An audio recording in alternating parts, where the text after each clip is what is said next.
Give me a little intro there, Gomer. There's no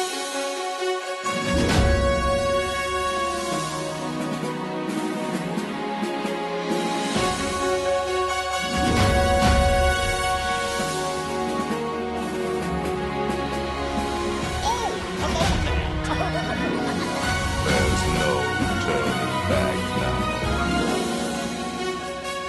Let's put on the show.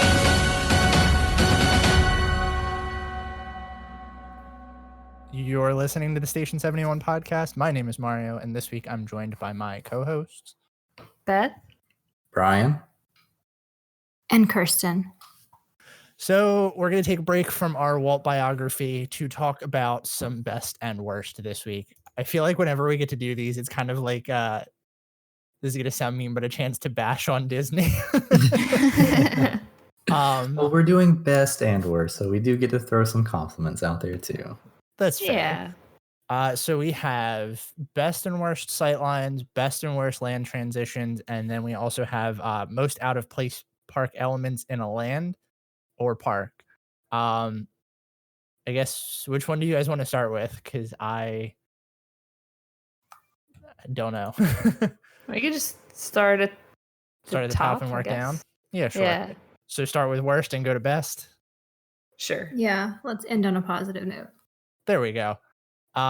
So my number 3 worst sightline at Walt Disney World is the very oddly specific nitpick of the sightlines from the riverboat. I feel like if you're looking from the right way when you board the riverboat, you can see both Frontierland and Liberty Square at the same time, and it's a little weird. It's kind of a minor annoyance, so it's at the very bottom of my list.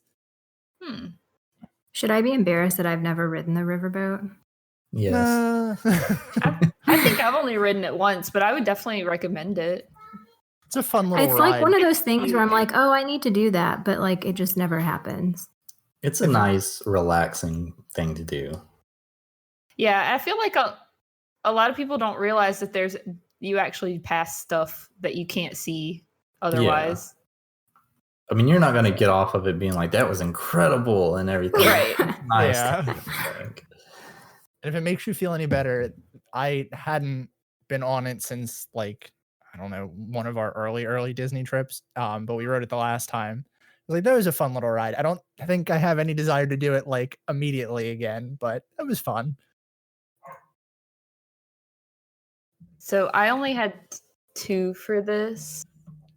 And I feel like I kind of went outside the box, but hopefully that's okay. I put France from the Skyliner as my second worst sightline because I just was blown away at how bad it looked, like how much you could see of the construction.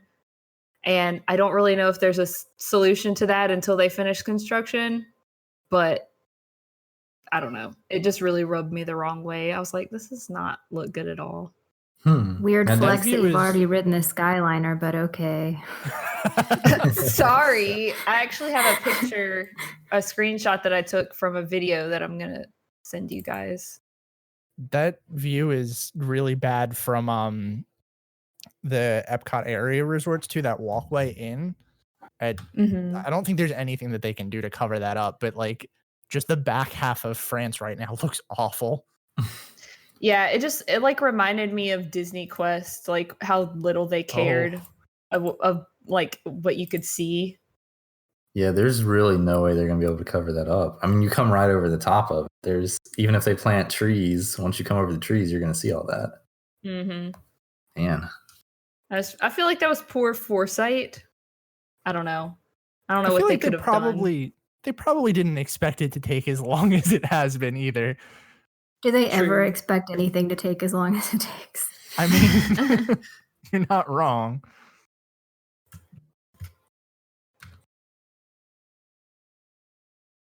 So, Brian, bottom of your list of worst sightlines? Bottom of my list is definitely an oddly specific one. Oh, good. I'm not the only one. Yeah. I don't know how many people here or listening really enjoy the water parks, but I do. And one of my favorite things to do is ride Summit Plummet at Blizzard Beach. And I'm impressed.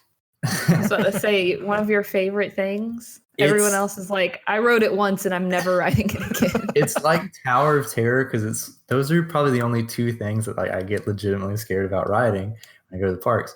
And Summit Plummet is really cool because you go up this you have to go up this kind of like winding staircase with platforms to get to the top of it.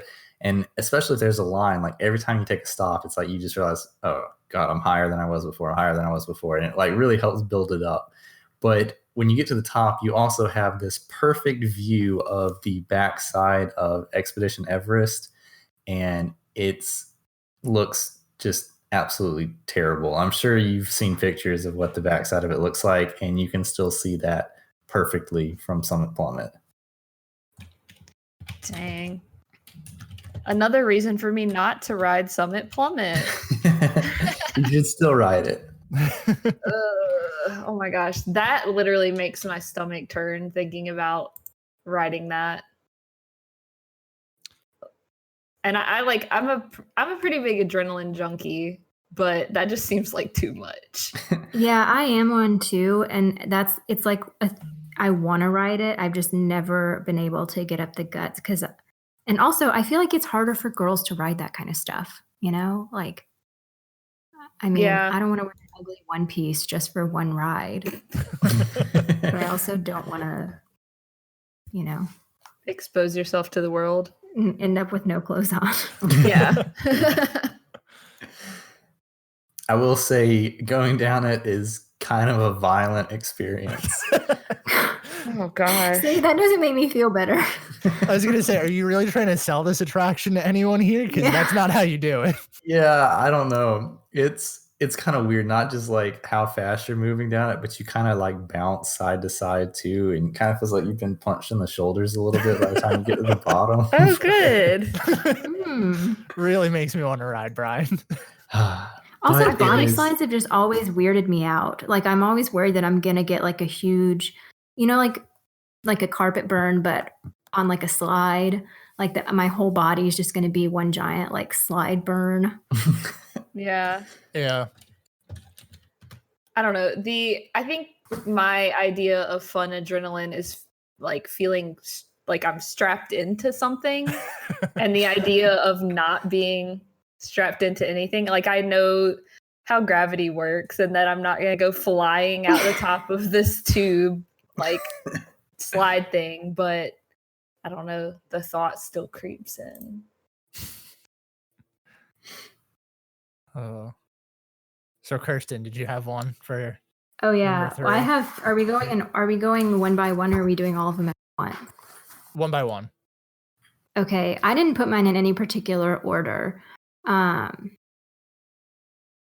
was gonna say the rightmost Poly Bungalow. I feel like whoever gets that one.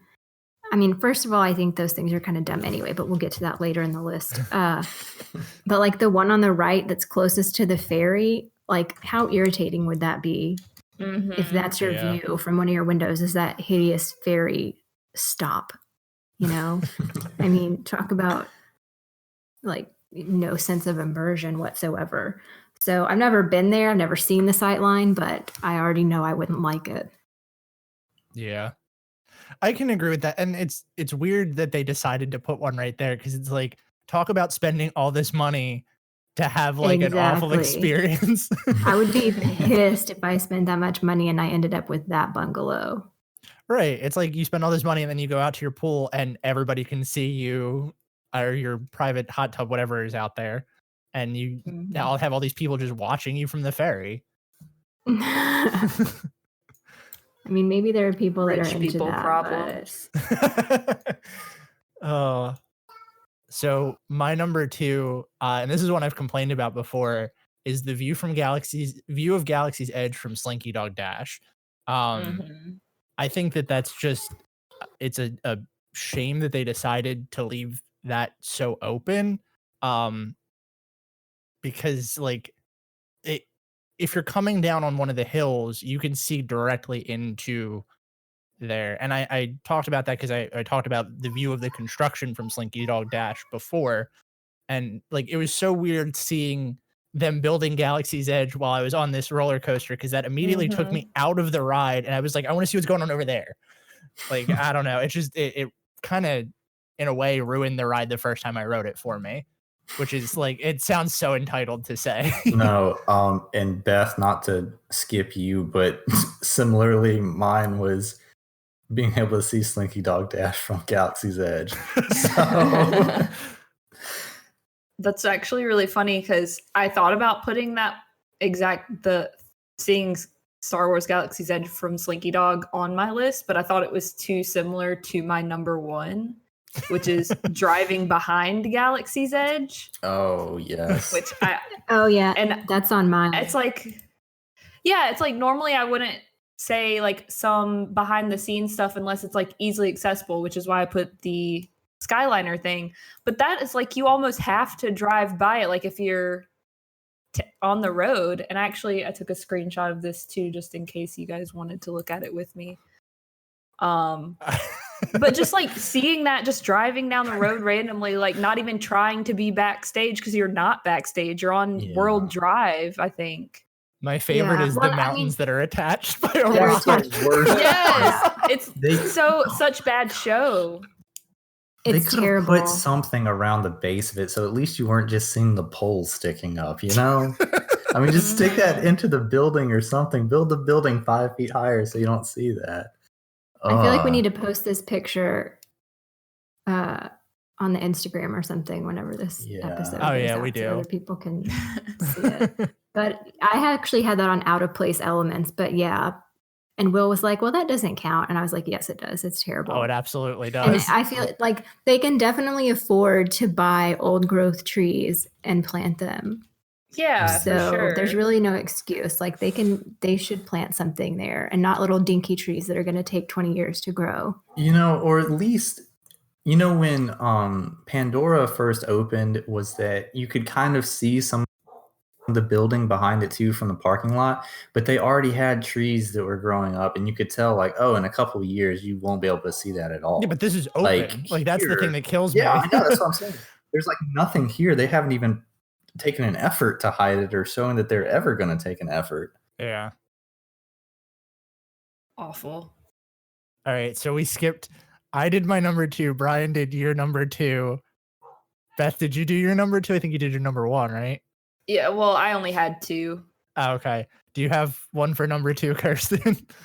Hang on, that's my best list. I put Dino Land. That was an honorable mention for me. It's I put just all of so Chester and bad. Hester's. I just hate it. Yes. It just All of Dino Land. Worst sightline. Just having to see because there's it. not one Just it specific- existing. Yeah. Like I can't pick out one specific thing, but it's just so ugly. Aw. I still try to protect Dino Lands. Well, see, my biggest gripe with Dino Land is mainly Chester and Hester's, and I know I've talked about this specifically, but the thing that kills me about that is I love how the Dino Land Institute looks. I like how the area around that looks, and I like how I feel like I know what I'm walking into when I walk into the queue, or what I'm supposed to be walking into. But there's that like stark transition from like parking lot to this. Yeah. That's the point, though. I know, but it sucks. I It's do just think that too- there they- needs to be it's- something that explains that, because people don't get it, and you can't get it unless you look it up. There's no way you could infer. Exactly. It's Yeah. too like highbrow for most Disney visitors, I feel like. Which seems Yeah. weird calling Dino Land highbrow, but like it's just too, I don't know, too meta, Too detailed of a backstory. Yeah. Yeah. All right. So my number 1, I feel like everybody's going to hate me for saying this. I think one of the worst sight lines is the view from the resort monorail.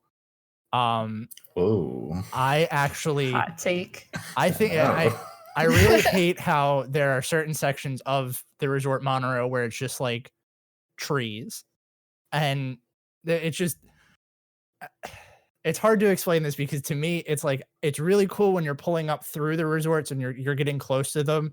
But for a good chunk of that ride, there's not much to see. Oh, I got what you're saying now. That does Yeah. make sense. Okay.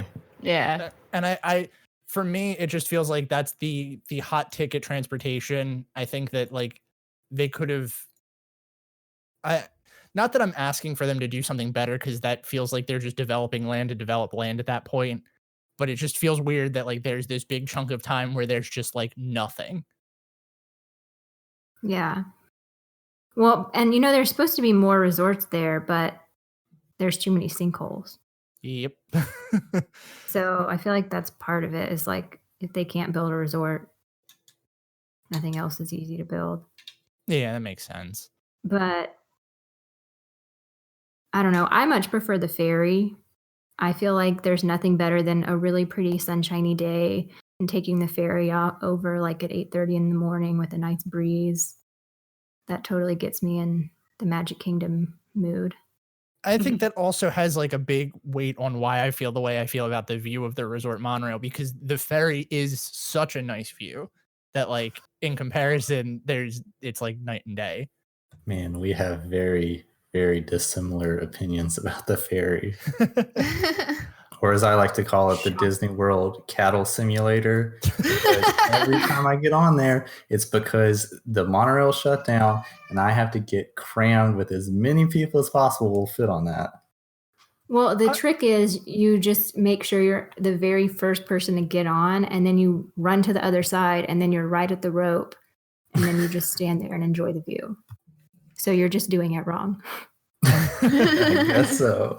I mean, like, that's not to say that I don't like riding the monorail. I think my preferred method of transportation is the monorail, but the view of the ferry is significantly better. See, I would much rather take the monorail over to Epcot and take the ferry to Magic.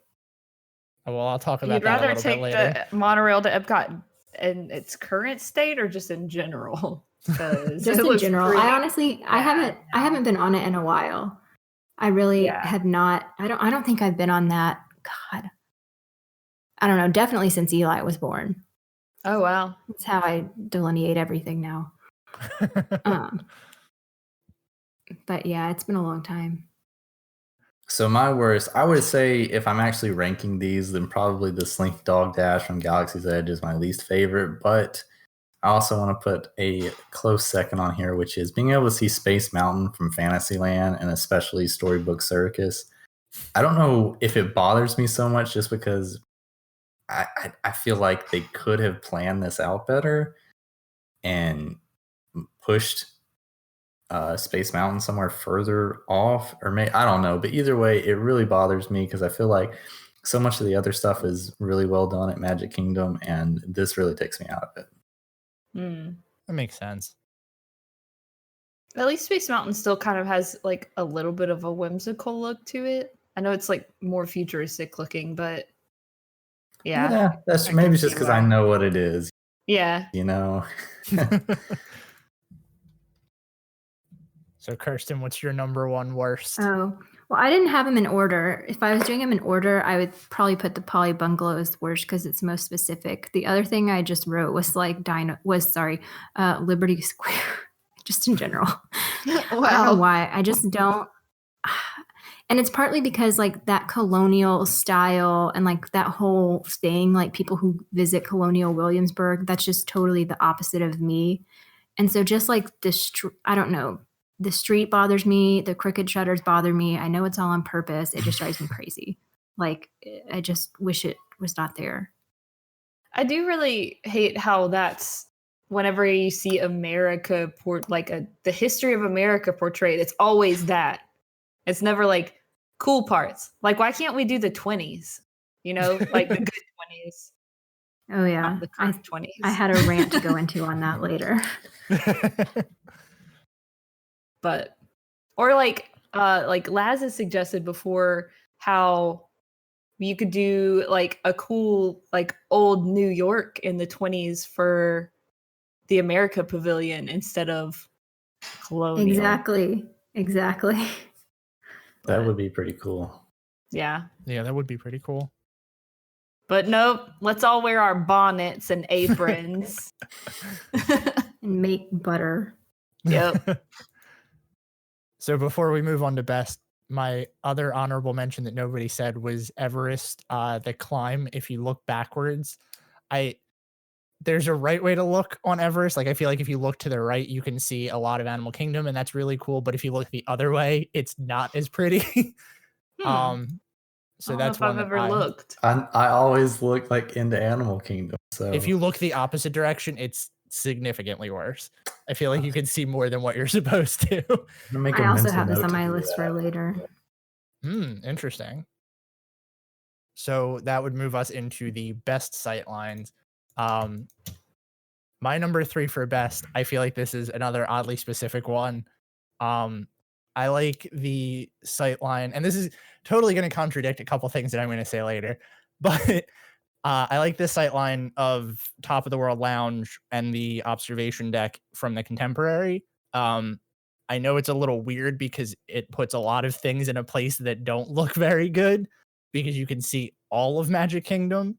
But that overhead view of Magic Kingdom is just really cool, and it's a really neat view to see. So Top of the World Lounge you can only go to if you're staying at the Contemporary, right? Only if you're DVC or you're with someone that's DVC. So Wow. So Wow, another weird Mario's flex. just trying to flex on us. Yeah. flexing on that one. But the observation deck at the Contemporary you can go to if you're I think you can go if you're not staying there, but I'm not 100% sure on that one. You can go, there's two. So there's one that's in Cali Grill, and then there's another one like behind it that you can go to. And so the best one is the Cali Grill one, because the other one, not only are you up really high and far away, but you're behind a whole nother observation deck. That's always been on my to-do list to go to Cali Grill and like try and watch the fireworks, but The food is amazing. It's probably our favorite restaurant. So my turn. Yes. I also only had 2 for this one. I guess, I don't know. I feel like I struggled with some of these because I was like,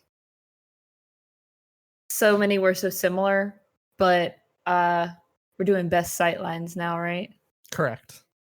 I put Main Street USA toward the castle. I know that's very cliche, but No, that was on mine too. That was an honorable just mention for me. it's like the Disney World sightline. So I felt like it needed to be said.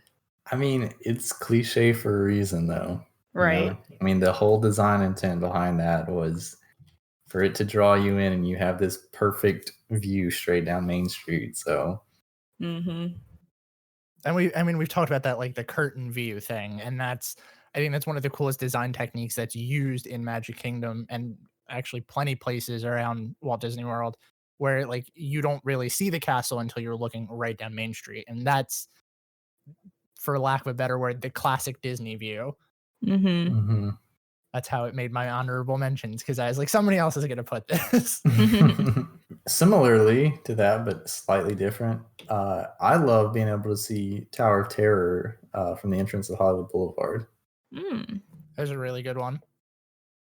I really love looking back. So if you're at the lake at Epcot and you turn around and then you see Spaceship Earth at night, I don't know. I like Yes. symmetry, obviously, and it's like totally perfect on both sides and the big wide sidewalk. And I don't know. I love seeing Spaceship Earth all lit up at night, and it just makes me like The super nostalgic. purples. Yeah. And also, I really want the light up tiles that they Rest in have. peace. Yeah. I want those in my backyard. Yeah, those are So- awesome. It's a good one. That is a really good one. I didn't think of that one when I was writing stuff down, but as soon as you said it, I was like, oh, I know exactly what she's talking about. Yeah. My number 2 best, another one that's going to contradict something later, is the view of Expedition Everest from that bridge, right when you pass Theater of the Wild, how it kind of does the Mhm. same like curtain reveal. Yep. I think was that's too. that's like That's a just good such a one. perfect reveal, and I think it does exactly what it intends to, and it's just Mhm. so well designed. This Yeah. episode's gonna be me praising Animal Kingdom a lot. I'm sorry in But advance. mine's the same I thing. know, man. I was about to say I'm fine with that. On all the bests, I was like, oh, basically just all of Animal Kingdom. That's Yeah. exactly how I felt. That's literally my number one. Oh, Best is it? sight lines, all of Animal Yeah. Kingdom. Yeah, I put That's most of literally what I Dak. put. I just feel like there's not really any part of Animal Kingdom that you are standing and you look around and you're like, ugh, that's not a good sight line. Or like, Well- you Except guys do that. Dinoland. Well, you guys do that, but I have one later on that I don't know if you're gonna agree with or not. But we already did worse sight lines, Mario. oh, I'm talking about worst transitions. Oh, Yeah, I have okay. one too. I have a very specific one. I just feel like Animal Kingdom is so lush and full of wildlife and like vegetation that we'll say most of it then is the best sight lines because at least like especially the areas like around Discovery Island, I think. Yeah, I can agree with Yeah. that. So then that was my number 2. Did you have another one, Beth, or was that your That was number my one? number. Yep, that was it. Okay, so then Brian, you said that was your number 2 too? Yeah, so I'm Okay, out. so that's Kirsten. My number 2 was I love the like main Tomorrowland bridge also at night, looking at the rocks. Oh, I don't know. such I a just good think it's one. like a very like it's a perfect Tomorrowland, like what Tomorrowland should be and is supposed to be about. Like I don't know. I just think it's that image is like a really good representation. But I did like the rocks better when they were red. I don't really like the purple as much. I like the purple. But I'm obviously preferential to purple as my hair is dyed purple currently. I mean, purple is my favorite color. I just felt like the red was such a good contrast. Like, I don't know. I'm not a very good Yeah. photographer, but I do take like a good camera and I take pictures, and that's one of my favorite ones to take. I really agree with that. And there's a lot of red, green, and purple in Tomorrowland. So having the outside, the rocks be red was a nice contrast to that as well. Mm-hmm. So my number 1 is not all of Animal Kingdom. It's specifically Pandora. When you're staring right at like the floating mountains, and you're in that section where both of the attractions would be like right in front of you, and then if you turn around, you could still see Pandora. I feel like that's probably for me one of the like best sight lines because you really can't see anything else outside of it. That's a good one. You know, it's still incredible to me, just like, I mean, that's probably the best place to see it from, but how well that illusion of the floating mountain holds up almost the entire way through Pandora. Yeah. Yeah. That was like a no-brainer for me when I picked my number 1. I was like, it's got to be Pandora because like just being in the land and being immersed in all of this stuff around you, I don't think there's a bad spot unless you're going out the back way to Asia. I think it goes to Africa. Africa, yeah, that's what it is. For some reason, I could not remember that. That's where I had to wait in line for Flight of Passage. Oh my gosh. The one time that we walked over like into Pandora like early in the morning, we walked in, we tried to see what the waits were for everything. It was like way too long. The line already wrapped around the exit and back through. So we were going towards like the exit to go in there. And the cast member that was standing there was like, oh, if you go out this way, you're not allowed back into Pandora unless you go all the way around to the front. We're like, that's fine. We don't want to be here right now. Yeah, it was pretty bad. Yikes.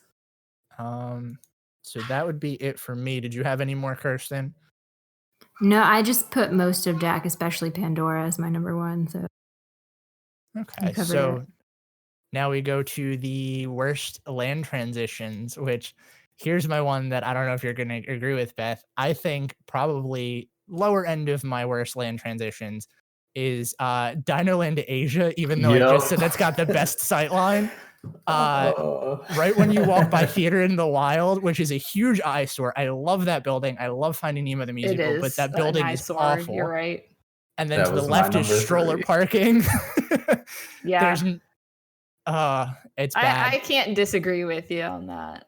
But it's so bizarre to me that it goes from Dino Land, like as much as I love Finding Nemo the musical and like that building is whatever, it's so bizarre that it's still technically a part of Dino Land because one, what is it like? How does it belong in there? But Yeah. two, you see that building and then you see like that really good transition into Asia where you can see Expedition Everest. So I don't know. I hate that view so much. And it just feels Yeah, like, this was on my list too. oh, thank God. Okay. I'm not alone. And as a Dino Land USA apologist, I will say there's no way to transition into Dino Land. An honorable mention for me, and I don't know if this is like bias based on like when I tend to go into Dino Land. I like the transition from the Oasis into Dino Land where the Boneyard is, especially like super early in the morning. And this is why I put this as an honorable mention for best. If you catch it like the right time in the morning, there's like this nice like fog that goes over the bridge and everything. It's a really nice view that's kind of like sets the tone for that land, even though Chester and Hester's is there, and I'll, forgive that for whatever. I think that's like, if you're going in that way, you should probably leave that way and go all the way around because I hate the view going into Asia, except for that bridge. Gotcha. I can agree with that. I have a feeling too, I'm just going to say this now, I feel like Brian, your list and my list are going to be very similar this round. They have been so far, so might as well keep it going. So my worst land transitions, the bottom of my list, that's where we're at, right? Yes. Mm-hmm. Is pretty much Olive World Showcase because they don't exist from country to country for the most part. But I will say it's at the very bottom of the list and pretty much is only on there because I couldn't think of many others because the buildings still work well together. So it's not like a drastic transition like flaw. I don't like, especially like going from like Mexico, it's like you're in Mexico and you can see Norway, and you're in Norway and you can see China, et cetera, et cetera, et cetera, Yeah. I will say there are some that transition better than others, which is why like that went on my list and then came off because I was like, I can't do all of it and I can't pick one that's just specifically very bad. While we were talking about Animal Kingdom, though, I had a thought for worst sightlines in retrospect, and it's most of the ride from Animal Kingdom to Rafiki's Planet Watch because you're just like staring at like nothingness. And then billboards. Yeah, Billboards. Yeah, that was weird. This was my first time to go. Stuff is cool, like the rhino enclosures and stuff, but I don't know. Yeah, but I thought most of it was strange. I was very surprised. That's not what I was expecting at all. Yeah. I feel like there's especially like a long chunk where you're just like staring like face to face at trees. I'm just like, okay, what a scenic train ride I'm on. Anyway, back to Badland transitions. So that was Brian's third too, right? Mm-hmm. So then it goes back to Kirsten. Well, I also had Dak leaving Everest, going past Theater in the Wild. And then I put Adventureland to Frontierland by Pirates. I think this is partially just a symptom of me spending a lot of time there for some reason. I feel like we always end up sitting there because that's where everybody always ends up going to the bathroom and then like just, oh, where are we going to go next? I don't know.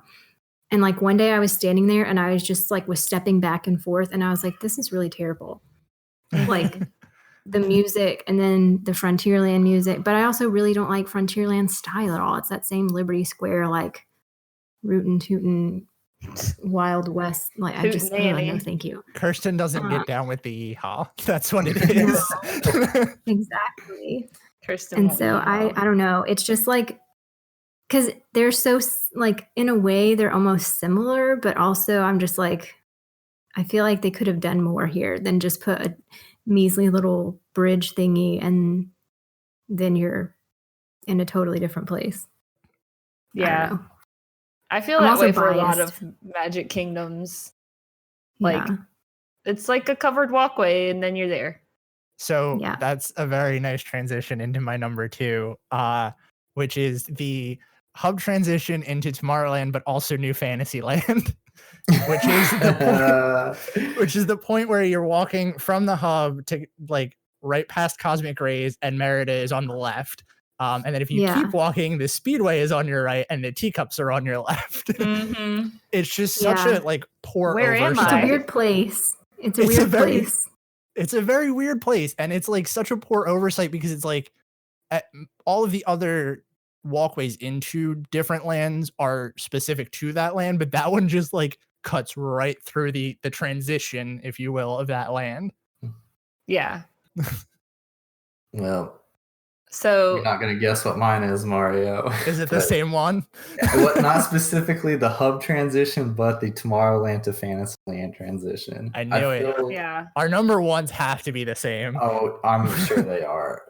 I will be okay, so I only had 2 for like all of these pretty much. That's the theme here.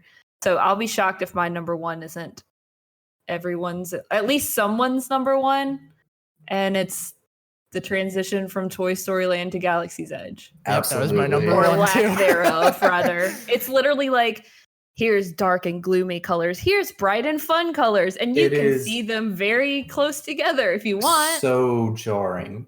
Jarring. So super drastically different color palettes. And honestly, it's like it looks horrible. There's no way around it. But I don't even know how they could have tried to blend it. You know, I feel like some kind of blended transition walkway would have been just as ugly looking. So I think the whole issue is just that they are located right next to each other. But Here's the thing. It's so easy to fix, and it's not a pretty fix, but I think the best way that they could do it is to put some kind of like toy box packaging around like the outside of Galaxy's Edge from Toy Story Land, so it looks like it's just a toy that's sitting in Andy's backyard. So then when you walk from there, it's kind of transitioning between the two. It's still going to be weird, still going to be awkward, but it's a lot better than just like I'm in Toy Story Land and then I step over and I'm in Galaxy's Edge. It's like there are even cast members like in costume that a lot of times you can see just like standing around the like entrance to Galaxy's Edge, and they're in their like Star Wars costumes. I'm like, you don't belong here. But I think that was a good idea, Mario. Like, I don't understand why they couldn't have done something like, as much as I just like poo-pooed all over Magic Kingdom's transitions. They could have done a quick little, like walkway, like overhang, and have dark colors on the Star Wars side and bright colors on the Toy Story side, and you can't see one from the other. I feel like at least there could have been something. Yeah, something would have been way better than what we've got. The thing that I don't get is that they clearly realized that it was going to be really hard to make Galaxy's Edge really blend in with anything, which is why for the main entrance, you have to go down through that little like tunnel cave thing, and then you're into it. So they know that it's not going to blend, but then when they matted it up against Toy Story Land, they did like nothing. I don't know why they didn't just build like another tunnel type thing, so at least you wouldn't be able to see it. Yeah, they're like, well, it's not gonna blend, so why even try? I don't know. And the worst part of it was like, I feel like they probably knew Galaxy's Edge was going to go where it went well before they knew or even broke ground on where Toy Story Land is. So it feels to me like they kind of just dropped Toy Story in that space. And it just like, to me, was such a bad move. I'll pick on that a little bit later, but Kirsten, you would be next in this lineup since Beth just knocked Brian and I out with her. I also put Fantasyland to Liberty Square. Like, I'm really conflicted because I love when you cross under that bridge, you hear the Haunted Mansion music, but also I just think it's like so jarring, especially when we're going the other way, like from the Haunted Mansion to 5 1,000 people at the Tangled bathrooms and like just that crush of people that are always in the Fantasyland like walkway. I don't know. I just really hate that one especially. But I think that's also partially just because I spent so much time there, way more than like a normal person, just like sitting there. I don't know. That was on my honorable mentions because the transition is literally just Columbia Harbor House. Like that's where the line is. And I think Magic Kingdom probably has the weakest transitions out of all of the park, but there are still some where the transition is significantly better than just like, oh, you cross a line and you're in a new land. Yeah, I think it's partially just because it's so small. But also, like, if you stand under the bridge, like by Memento Mori, where you can hear the mansion music and look back at the Tangled bathrooms, it's kind of weird. Like, I feel like somebody needs to make a short. They need to make a short about like Rapunzel and the Haunted Mansion. I love it. So, did you have another one, or? Oh no, that was all. Okay, so my last honorable mention that I had was the transition from Animated Courtyard into Toy Story Land. While I don't necessarily, I don't think it's the absolute worst, it's still very weird. And I also feel like Woody standing outside of Toy Story Land looks super cheap. And on top of that, he's like, if you're going with the theme that you're supposed to be a toy in Andy's backyard, I feel like he's significantly bigger than all of the other toys you see throughout the land. So that's very jarring. I want to know what the scale is here, but I don't know. Animation Courtyard as a whole is probably the weakest weakest land. So I'm not surprised that this transition is just as bad. I honestly it didn't cross my mind, but like you bringing it up just made all kinds of feelings emerge inside of me. It's just like Animation Courtyard, you got Little Mermaid, you got Star Wars, you got Disney Junior. It's like, what are you doing? What's the goal here? Animation Courtyard is a summary. It's the thesis statement of Hollywood studios, which Pretty I much. have no clue what's going to happen. Oh my gosh. Here's a bunch of stuff.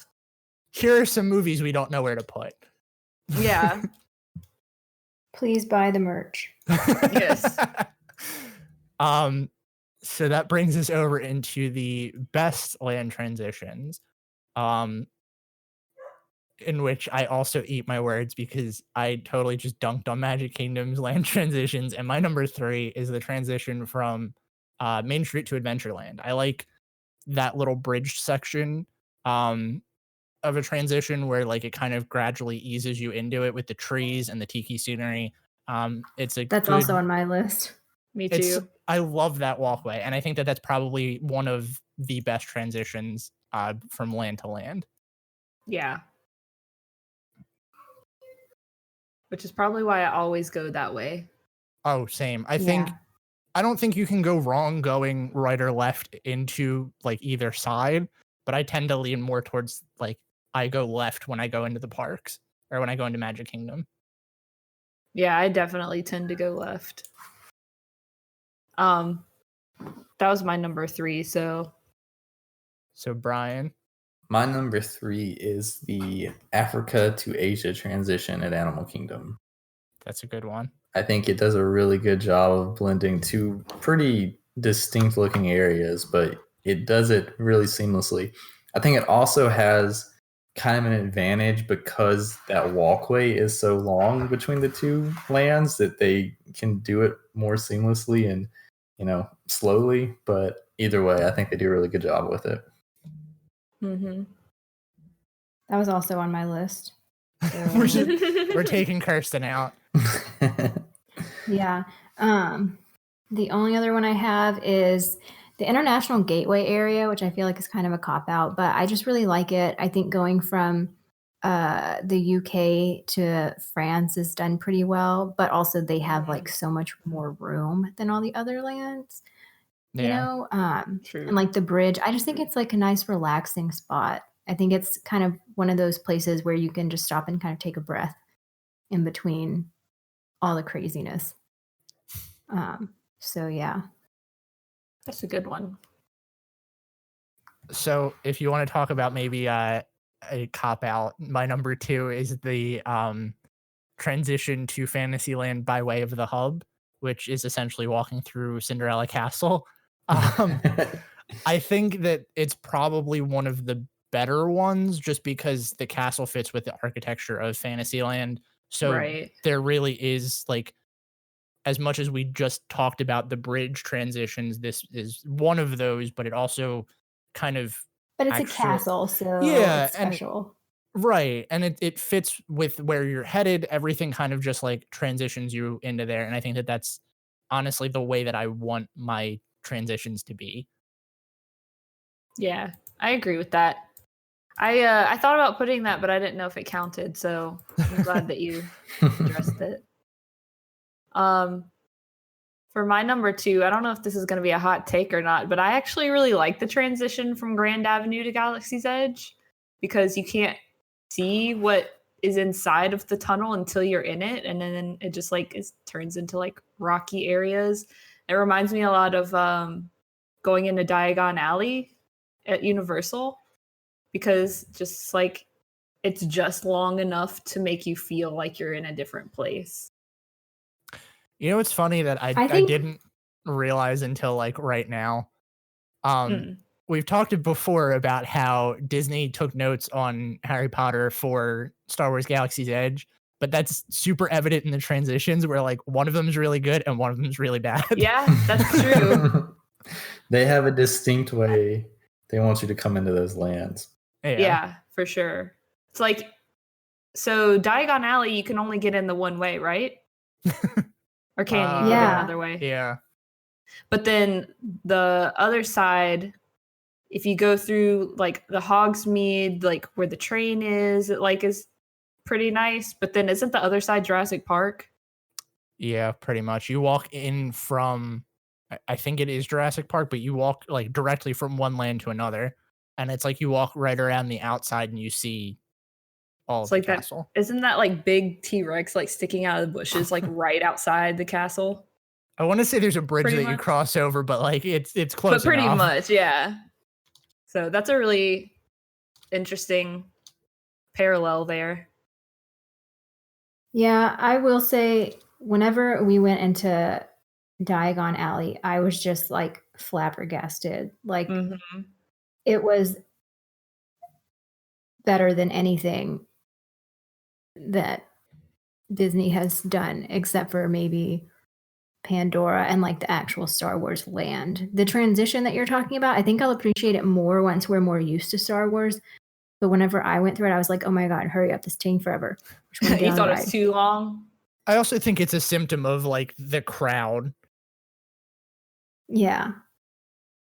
I guess I appreciate how big it is, like you said, because it's like it doesn't feel crowded, or it hasn't felt crowded the times that I've gone through it in the actual transition. Like obviously once you get into the land, it's probably going to be always crowded, at least for the next however many years. But I think maybe I also have a soft spot for it because when we did the pass holder preview, it was like torrential downpour. And so I had like a little bit of respite for a second in the tunnel. Oh boy. So then, Brian, did I take one of yours or do you have one for 2? I have one, and it's funny because Kirsten was just ripping on it, but I actually really like the Adventureland to Frontierland transition. And maybe it's not so much the The only thing transition. we agree on is the fact that Clue is the best movie. Yes, it is. Absolutely. But I don't know. I think the architecture here, the way they kind of like pull the Splash Mountain rocks like into it, I don't know. I like it. And I think Pirates kind of weirdly serves as a, I don't know, the transition with its architecture too, I think kind of works. Maybe now that I'm having to explain it, I don't feel that strongly about it. But I feel like they work pretty well together, but I feel the same way about like 90% of the transitions in Magic Kingdom, and that's that they're fine. Like they're not great, they're not horrible, but I don't know. You just can't Except for spend that too one. long thinking about them because then I think is when Yes. you start to get like I think that's why I hate so much of them is because I spent so much time there working, and I just am over it. When I was looking at like the maps of the different parks to see what like what transitions I really liked, none of them really stuck out as like, oh, this is a good transition. But a lot of the Magic Kingdom ones, the more I thought about them, like you said, Kirsten, I started to realize like they're just kind of It's like not that great. yeah, you just accept it for, oh, I'm in a new land now. Like there are a few of them that are really good, but then there's other ones where it's like, okay, that's fine, I guess. I don't know. Fine is a good descriptor. So, wait, is it my turn again? I think it's number 1 time. Okay. So number 1 best land transition for me is Pandora by way of the bridge from Tiffin's. Yep, that's mine too. That's such a good like transition, and it feels the way that they want it to, because it starts to slowly get more like Weathered and alien, and there are little pieces that are just hidden throughout the trees that like bring you into where you are, and then suddenly you're in Pandora, and it's such a slow gradual transition that I think that's exactly what it needed to be. Plus it's really nice that there's like when you first start walking up, it's like Animal Kingdom music is playing, and then it like slowly fades out and it fades into like insects and nature sounds and birds, and so it feels more like primal and like you're actually going into like a wild place. Mm-hmm. Yeah. Yep. This is my number 1 too, and I think, I don't know if they necessarily did it because of it, but there were a lot of people that were questioning how well Pandora was going to fit into Animal Kingdom, and I think maybe they realized it too, and that's why they spent so much time making this transition so good, was to make sure that it continued the theme and really fit. But either way, I think they did an excellent job. And you made a great point about like not just the sights, like the sound and all that kind of stuff, like really immersing yourself into it. Mm-hmm. Yeah. I have to say, the first time I went into Pandora, I was very impressed by this transition. It like blew me away walking into it and seeing everything that they had done. I think that this was knocked out of the park. Well, the first time I walked into it, I didn't really get the transition because of the pass holder preview, and we had to walk through this makeshift door. So that kind of broke it a little bit for us. Oh God, I forgot about that. But the first time that I got to actually walk through it, I think it was when I kind of fell in love with the transition of it. Plus, you have that nice spot with Nomad Lounge where you can see right into the transition, and that's just a great spot. Plus, I really like that you can obviously see the floating mountains existing from outside of Pandora, but I feel like you can't really tell that they're floating mountains. It just looks like a mountain. Yeah. Until you get inside, and then you can see like, oh wow, these are like floating. Like this isn't just like a regular mountain. It's really cool. So Kirsten, what's your number 1? I already said it because you already had my first 2. Oh, so right. Yeah. I would say my favorite of all those 3 are probably at the hub to Adventureland, like Main Street to Adventureland. I do really love that transition. Nice. So that brings us to out of place elements in a land or park, which is the last one. I only had 2 for these. Me too. I had 5. Actually, I have a third. I just thought of a third. So what's your number 3? My number 3 is that incredible celebration section or whatever it's called in Hollywood Studios. The part that was the Pixar section, Pixar Place. And it's just so weird, and honestly, when they wall it off, it has no purpose. Well, the fact that like they can wall it off and it makes no difference to Hollywood Studios is just like enough for me to say I really just don't care.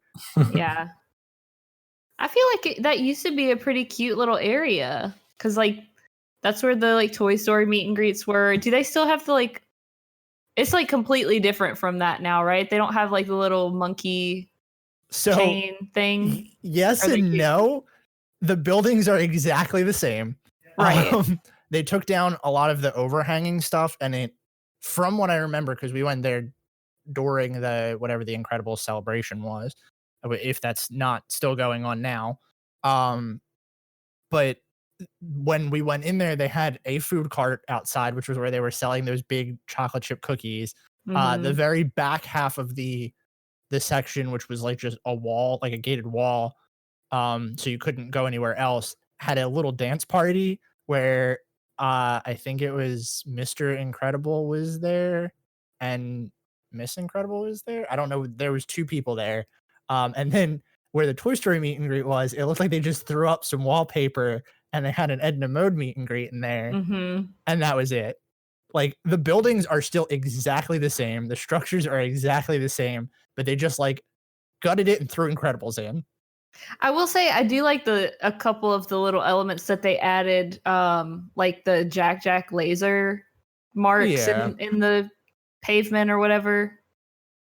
But I would still be 100% fine if that was closed. I think for me, like out of place says if you take it out, I will like that section significantly more. So Yeah. that's where this landed on my list.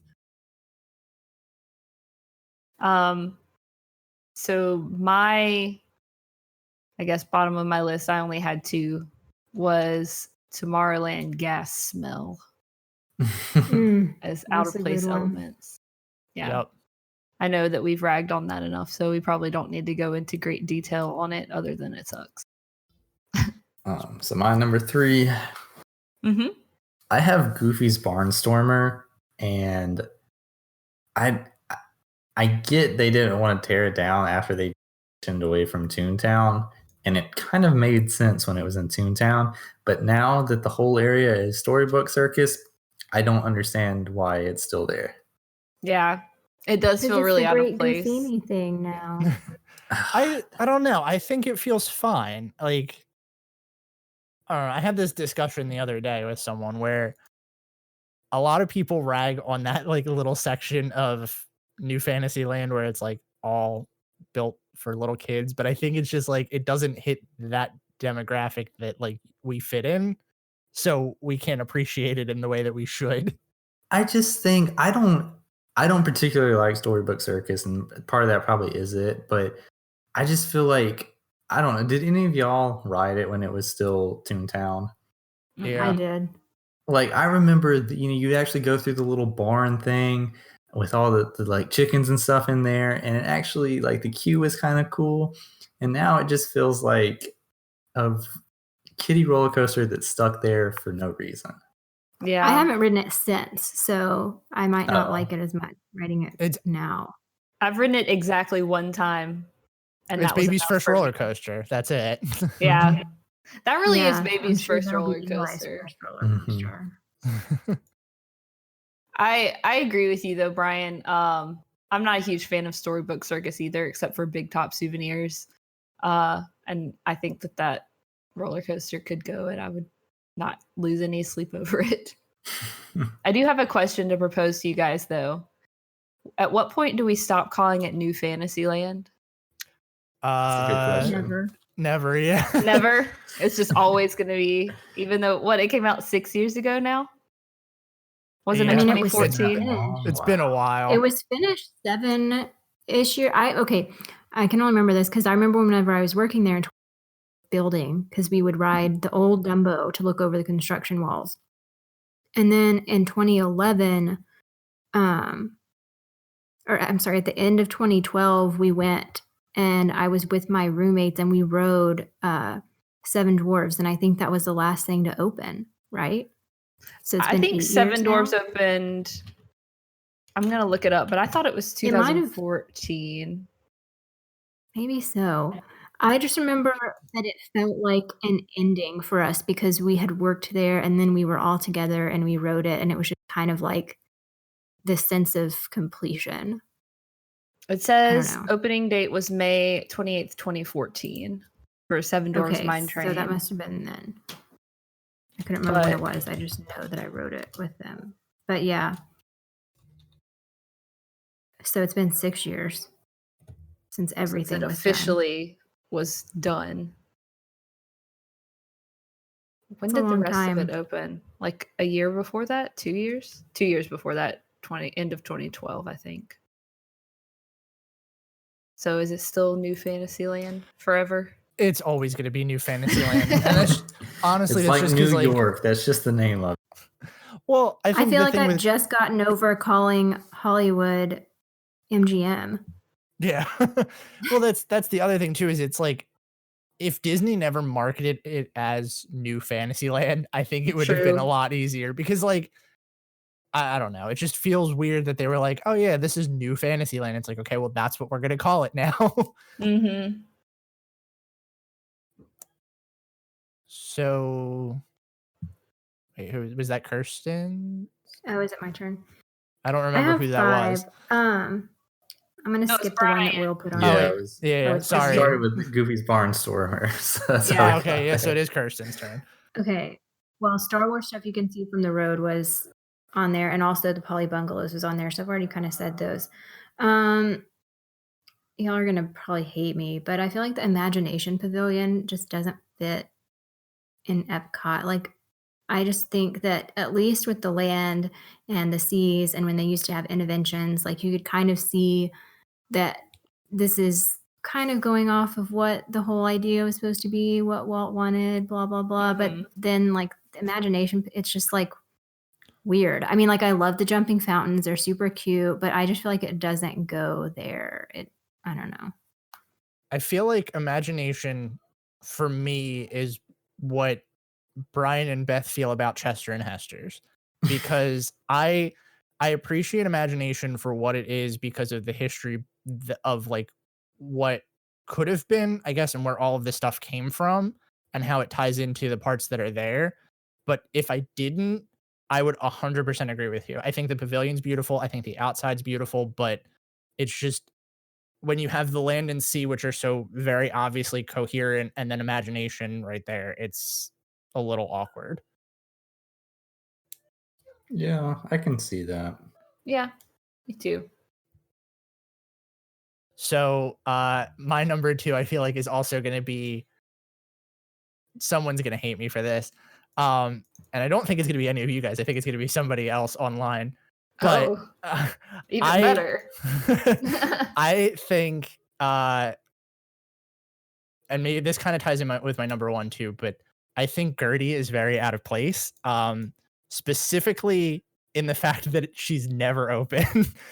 I like the structure. I think it's really cool. And there is maybe eventually we can dive into the history of that because there's a couple things online about why Gertie's important and why people care about her. But it's just weird that in the middle of the lake there's a giant dinosaur structure that's supposed to sell ice cream but is like never open. It is a When you bummer put it that it's never open though, because Yeah, and I feel like it would have more. I mean, like you said, a lot of people love Gertie for I feel like other reasons than ice cream, but I feel like it would be more popular to the general public if they could ever actually get ice cream there. yeah, and it's a shame because Gertie is an opening day MGM structure. Like there's a lot of like history to why Gertie's there, but it's one of those things where it feels like they don't utilize the space, kind of like how we've talked about with Tortuga Tavern. It's like they don't use it, but this is more obvious than that. Like if you don't know that Yeah. Tortuga Tavern's there, like you don't really care because it's just like right outside of the Pirates queue, but it looks like another building. Gertie is a literal dinosaur that's in front of you. Right. It's a shame. I like Gertie a lot. I do, and it felt very wrong to put Gertie on my list because I was like, I love the structure, but I hate how it's become. yeah, like it fit into the old theme more so of Hollywood Studios, I feel like, than the new quote unquote theme, if you could call it that. Yeah. But so I only had one more for mine, so it's my number 1. and it's the hair ties at the top of Everest. Yes, Oh, that's yeah. mine. I didn't even That think was of mine. that Those one. drive me absolutely insane. Stop doing it. It's annoying. I hate it. It is. It totally takes you out of the vibe of the ride. Yeah, it's annoying. They do the same thing on the chairlift at Blizzard Beach. Like when you get to the top of the actual mountain, there's always a ton of hair ties up there. Why? I don't know. One thing is just stop doing it because it's stupid and no one thinks you're funny. Second thing is hair ties are like gold on Disney trips a lot of times. I feel like I could never find mine, so I'm definitely not going to waste it by throwing it off a ride. Exactly. Yeah, I had that, but also like seeing everything from the top of Everest. I don't know. It just completely takes me out of the ride. Like when Mario said, when you turn around, you can see everything. It just like, I'm no longer trying to find a Yeti. I'm just looking at all the crap I can see that I shouldn't be able to see, which there's no solution for that. There's nothing they can really do, you know? but Yeah. it's so annoying. I feel like I mean, at this point, I've already talked about the ones that I hate the most, but I feel like outdoor Disney lift hills are just really bad views.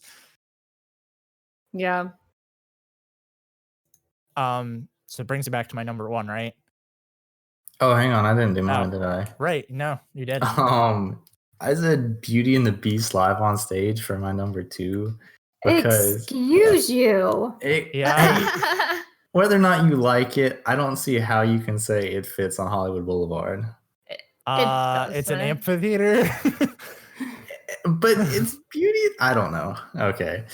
I agree. I really enjoy it. Like Hollywood you? Boulevard. Okay. So like I don't know. It feels very out of place for me. And the fact that you like hear the show going on as you walk down Hollywood Boulevard too, like I don't like that. Yeah. Does that bring it back to me? Because mine kind of ties in with this. Mm-hmm. So my number one was the half of Hollywood Studios that's still old Hollywood Studios, or the part of Hollywood Studios that they just redid. I don't think either halves of the park fit together anymore. And I've talked about this like extensively. I really hate how this happened. And it to me, I know that Disney's trying to push it towards a enter the movies kind of thing. But when you have half the park that looks like a movie set, and you have like you said, Brian, you have like different structures that just don't really fit in on one half, and then you have these immersive lands, it makes a lot of that stick out more. Which obviously, of the 4 parks that we've got, Hollywood Studios was probably the cheapest one, and it was, intentional that they built it the way they did. But the fact that they didn't just either gut Hollywood Studios and start from scratch, or put these immersive elements in a new park, which obviously probably wouldn't have worked because they still needed to fix Hollywood Studios. It shows more of the flaws in old Hollywood Studios than it did previously.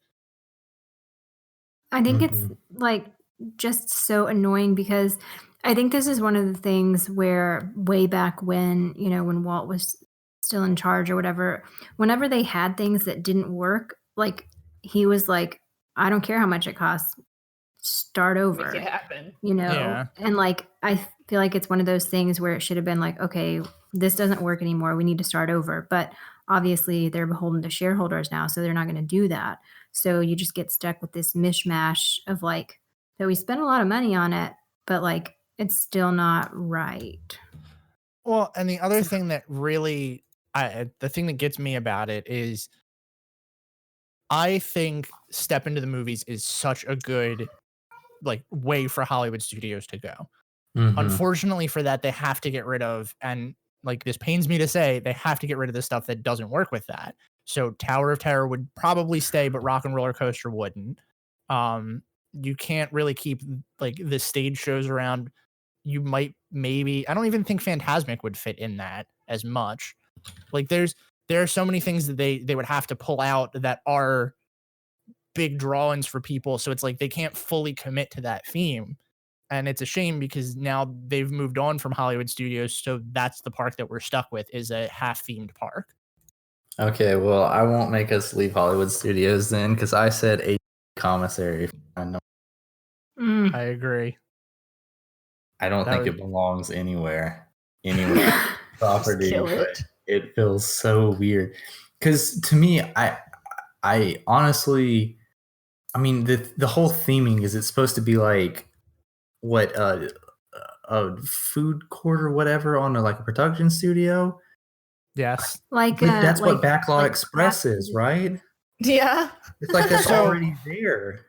So the difference is, I mean, from my understanding, the difference is that ABC Commissary is more of like the place where people would go, like if you're on a movie set to go eat, like the commissary for actors and people that are working on the working studio, versus Backlot, which is like the kitschy touristy spot off of the Backlot tour, which obviously ties into my point of it's no longer there. So why is this still here?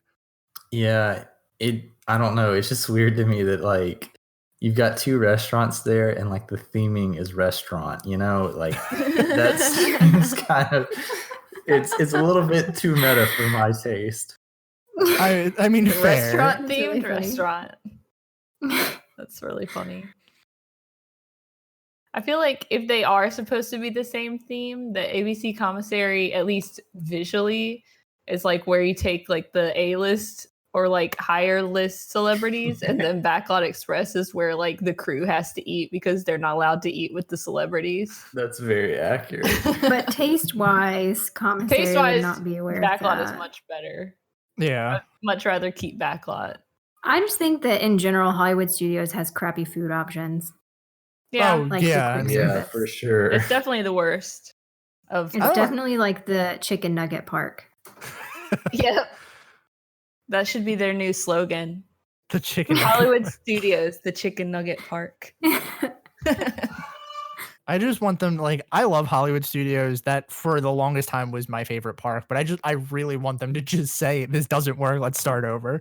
Yeah. I mean, Hollywood Studios will always hold a special place in my heart because Tower of Terror. But ugh. But see, that's I think the biggest thing is that I enjoy going to Hollywood Studios too, but it's like for specific elements like that. And all of the other Right. Disney parks I love going to because the whole park itself is like one big experience. Mm-hmm. Yeah, Yeah. that's a pretty important distinction. I had one more as an honorable mention, but we already dunked on it enough. So Chester and Hester's, that entire thing can go. It's very much out of place. Womp. But I figured we can it didn't need to be on my list because that was understood. I don't know. Did anybody have anything else that they wanted to throw out there for any of these that maybe you thought of last minute or anything you wanted to? No. No. Yeah, I think that's pretty much it. There's no good things to bounce off of these. But yeah, I always love when we can as bad as this sounds, make fun of the parks because there are some things that we should be critical on. Well, it's like you make fun of people that you love, right? You make fun of your family members. Well, I do. Maybe everybody doesn't. But, A 'cause, gentle you can. tease. Because deep down you love them, Yeah. even with all their flaws. Yep. It's like you don't like them sometimes, but you always love them. That's right. Then that's going to do it for us this week. Thanks for joining us again on another episode of the Station 71 podcast. If you like what you heard, be sure to subscribe to us on iTunes or wherever you get your podcasts from. If you want to read our show notes or find links to all of our social media, that can be found online at www.station71podcast.com. If you have anything you want to hear us talk about or any ideas for future episodes, be sure to email them to station71podcast@gmail.com. We hope you enjoyed your ride, and we'll see you real soon. Please stand clear of the doors. Por favor, manténganse alejado de las puertas.